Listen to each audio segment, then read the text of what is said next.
India's got latent पर बड़ी खबर। रणवीर इलाहाबादिया को गिरफ्तारी से राहत मिली है, लेकिन देश से बाहर नहीं जा सकते हैं रणवीर इलाहाबादिया। कोर्ट ने पासपोर्ट जमा करने का आदेश दे दिया है। इलाहाबादिया और साथी अब कोई शो नहीं करेंगे।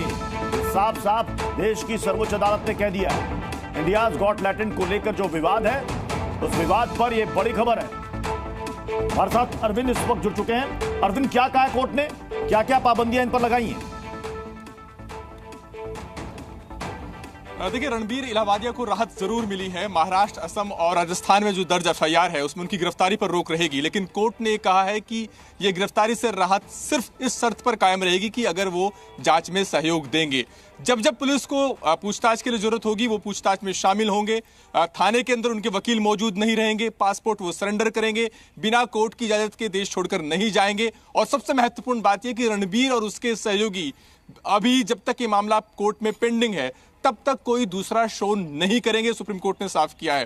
कोर्ट ने राहत जरूर दी, लेकिन रणवीर इलाहाबादिया की जो लैंग्वेज थी उसको लेकर कोर्ट ने बहुत सख्त नाराजगी जाहिर की और कोर्ट ने कहा कि रणवीर ने जो कुछ कहा है उसके लिए उनको शर्मिंदा होना चाहिए। उन्होंने जो टिप्पणी की है वो माता पिता को शर्मसार करने वाली है, देश की बहू और बेटियों को शर्मसार करने वाली है। पूरा समाज उससे शर्मिंदा है और जिस तरह के लेवल की भाषा का उन्होंने इस्तेमाल किया है वो दर्शाता है कि उनके दिमाग में कितनी गंदगी है और उनके दिमाग की गंदगी ही इस शो के जरिए बाहर आई है। तो कोर्ट का जो टिप्पणियां थी वो बहुत सख्त थी। कोर्ट ने बहुत सख्त शब्दों में रणवीर इलाहाबादिया को फटकार लगाई है, लेकिन उनके वकील की तरफ से कहा गया है कि एक ही मामले के लिए अलग अलग एफआईआर दर्ज हो रही हैं और ऐसे में जरूरत इस बात की है कि कोर्ट संरक्षण दे। तो कोर्ट ने फिलहाल गिरफ्तारी से राहत दी है, लेकिन जांच में सहयोग देने के लिए कहा। बहुत बहुत शुक्रिया अरविंद।